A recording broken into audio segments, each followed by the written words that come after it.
Assalamualaikum warahmatullahi wabarakatuh. Kami dari kelompok 8 akan mempresentasikan tugas prostesis dan rehabilitasi dengan judul Perancangan dan Implementasi Prostesis Lengan Bawah Fungsional untuk Pasien Transradial Amputasi Akibat Komplikasi Diabetes.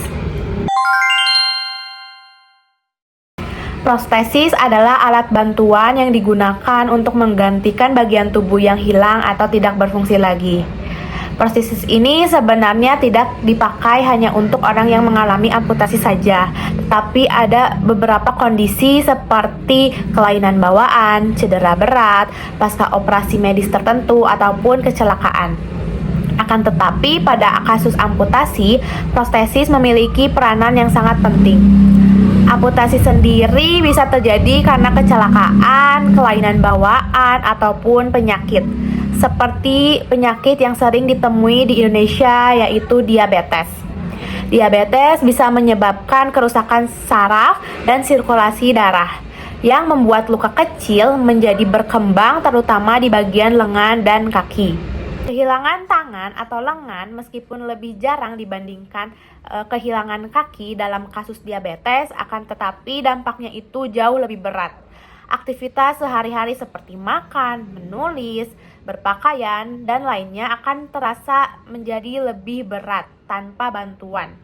Karena itu, pengembangan prostesis yang nyaman, fungsional, dan sesuai kebutuhan pasien sangat penting untuk membantu mereka kembali menjalani hidup mereka dan juga membuat mereka menjadi lebih mandiri. Selanjutnya saya akan menjelaskan tentang perencanaan prostesis yang akan digunakan. Nah, prostesis tangan transradial ini dirancang dengan menggunakan pendekatan modular dan fungsional yang terdiri dari beberapa bagian utama yang saling terintegrasi. Nah, setiap bagian ini menggunakan material spesifik yang dipilih berdasarkan kekuatan mekanik, ringan, biokompatibilitas, serta efisiensi produksi. Nah, berikut tahapan perencanaan dari ujung jari hingga ke bagian lengan bawah yang akan dipaparkan. Nah, kita mulai dari bagian jari. Nah, di bagian jari itu kita berencana untuk menggunakan material nilon atau PLA melalui proses 3D printing. Nah, fungsinya itu nanti bakal memberikan fleksibilitas dan kekuatan yang cukup untuk melakukan aktivitas ringan hingga sedang seperti menggenggam dan menjepit. Nah, material 3D printing ini tuh bakal memungkinkan desain jari yang presisi, mengikuti bentuk dan ukuran anatomi manusia, serta mudah diperbaiki atau dicetak ulang. Nah, setiap jari ini itu nanti bakal dilengkapi sendi engsel mekanis pada sendi MCP, PIP, dan DIP untuk meniru gerakan fleksi dan ekstensi alami.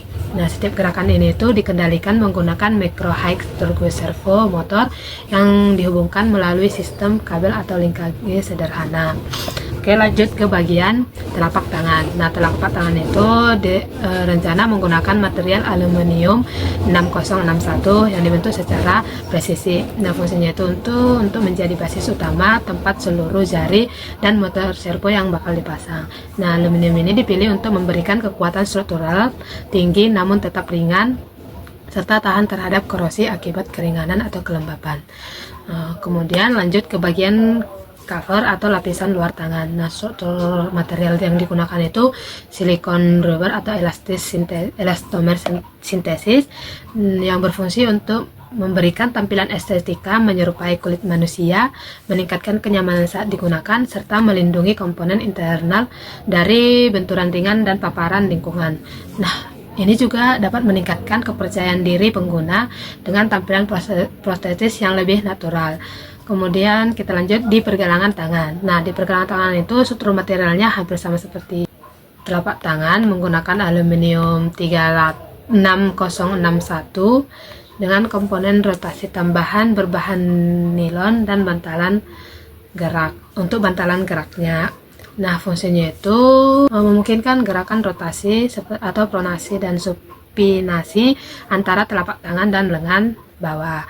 Nah, sistem modular quick lock itu diterapkan untuk memudahkan perawatan atau penggantian komponen yang perlu diperbaiki atau jika rusak. Nah, kemudian itu ada lengan bagian bawah. Nah, struktur materialnya itu menggunakan polipropilen atau carbon fiber sesuai kebutuhan dan biaya atau ekonomi.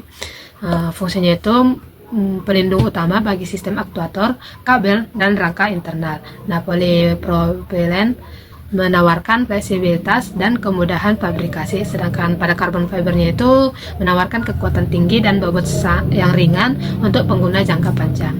Nah, kemudian itu di rotasi bagian sendi siku. Nah, struktur materialnya itu sama, menggunakan aluminium 6061 dan komponen nilon untuk miring sederhana. Nah, fungsinya itu menghubungkan prostetis dengan stump pasien di bagian transradialnya. Nah, sistem rotasi sederhana memungkinkan pergerakan terbatas namun ergonomis, penting untuk gerakan aktivitas sehari-hari seperti mengarahkan tangan atau menyesuaikan sesuai posisi saat menggenggam objek atau memegang sesuatu. Nah, di prosesnya itu nanti kita ada sistem elektronik dan kendali yang komponennya itu dari Arduino Nano sebagai pengendali pusat dan micro hector servo motor untuk menggerakkan jarinya. Nah, Arduino itu bakal menerima input dari sensor seperti saklar atau yang lainnya yang mengendalikan pergerakan servo motor untuk membuka atau menutup jari secara terkoordinasi. Nah, sistemnya ini tuh bakal dirancang sederhana dan modular untuk memudahkan perbaikan dan pemrograman ulang. Proses fabrikasi dari prostesis sendiri diawali dengan pengukuran data antropometri atau data dimensi tubuh pada anggota badan yang hilang, yang berdasarkan deskripsi pengguna terdapat pada bagian lengan dari siku hingga jari atau yang disebut transradial. Selanjutnya, proses fabrikasi dilanjutkan dengan desain dan pencetakan komponen. Komponen-komponen prostesis seperti soket, struktur internal, mekanisme jari, dan cover tangan, serta komponen-komponen elektrikal untuk menggerakkan prostesis tersebut. Dan proses terakhir dari fabrikasi prostesis merupakan fitting atau penyesuaian sebagai pengujian kenyamanan dan fungsi optimal serta finishing. Selanjutnya, berdasarkan material yang kami usulkan pada subbab sebelumnya, metode cetaknya pada proses ini berdasarkan komponen-komponennya berbeda. Pertama, pada bagian soket dengan bahan utama polypropylene memerlukan metode cetak molding dan casting yang dilanjutkan dengan proses laminating. Pada bagian struktur internal dengan material utama aluminium 6061 memerlukan proses fabrikasi CNC atau metode manufaktur logam dengan bantuan perangkat lunak dalam membentuk dan memotong lembaran logam secara tepat. Selanjutnya, pada mekanisme jari dengan material utama PLA dapat dilakukan dengan proses fabrikasi cetak 3D. Selanjutnya, pada bagian cover lengan dengan material utama silikon memerlukan proses cetak thermoforming atau proses pencetakan di mana bahan utama dipanaskan sebelum melalui proses pencetakan. Selanjutnya, saya juga akan membahas rencana metode uji dan evaluasi performansi dari prostesis yang kami usulkan. Uji pada prostesis sendiri, evaluasi performansinya didasarkan pada beberapa aspek seperti aspek biomekanika, aspek kenyamanan, aspek daya tahan, dan aspek estetika serta psikologi. Evaluasi performa pada aspek biomekanika dinilai melalui parameter keseimbangan, gaya reaksi pada tanah, dan pola gerak. Aspek pada kenyamanan sendiri dievaluasi melalui parameter kecocokan secara fisiologi pada pasien. Selanjutnya, pada aspek evaluasi keamanan ditinjau melalui parameter stabilitas, risiko cedera, dan kompatibilitas dengan tubuh. Selanjutnya ada aspek daya tahan terdiri dari umur pakai, ketahanan terhadap tekanan dan beban, dan terakhir aspek estetika dan psikologi dievaluasi melalui penilaian kepuasan pengguna serta penggunaan prostesis secara sosial. Berdasarkan hal tersebut, metode uji yang kami usulkan yaitu metode uji analisis gerakan, pengujian kekuatan dan ketahanan, dan pengujian subjektif. Analisis gerakan memungkinkan adanya evaluasi pada aspek biomekanika dan kenyamanan. Selanjutnya pada pengujian kekuatan dan ketahanan mengukur evaluasi performansi dari kenyamanan, keamanan, serta daya tahan, dan terakhir metode uji subjektivitas menilai dari aspek kenyamanan, estetika, dan psikologi. Sekian dari pembahasan saya. Prostesis ini dikembangkan secara inovatif karena menggunakan desain modular dan material yang ringan menyesuaikan dengan kebutuhan pengguna diabetes. Solutif karena memperhatikan sensitivitas kulit sehingga lebih nyaman untuk digunakan, dan juga efektif karena mampu mendukung aktivitas sehari-hari pasien dan meningkatkan kemandirian mereka.